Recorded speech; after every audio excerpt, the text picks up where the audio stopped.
कटण में ॻोठाणनि पारां नौजवान जे कातिलनि जी गिरफ़्तारी लाइ एहतिजाजी मुज़ाहिरो कयो वियो। ॻोठ अला बचायो टालपुर जे रहवासियुनि जावेद इकबाल टालपुर, मीर यूनिस, मीर अली हसन, फारूक बुहड़ ऐं ॿियनि जी अॻवाणीअ में एहतिजाज कयो वियो। उन मौक़े ते मीडिया सां ॻाल्हाईंदे ॻोठाणनि चयो त वाक़िए खे 4 ॾींहं गुज़री विया आहिनि, पर पुलिस अञा ताईं जवाबदारनि जो पतो नाहे लॻाए सघी। हुननि चयो त पुलिस खे शकी माण्हुनि जा बि नाला ॾिना विया आहिनि, पर हिन महिल ताईं को बि खड़तेल नाहे निकितो।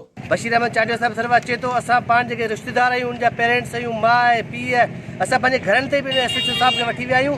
असांजी असांखां रिपोर्टूं वठे थो, असांखां बयान वठे थो, असांखां बयान कलमत करे हुन खां पोइ वापसि हले थो वञे।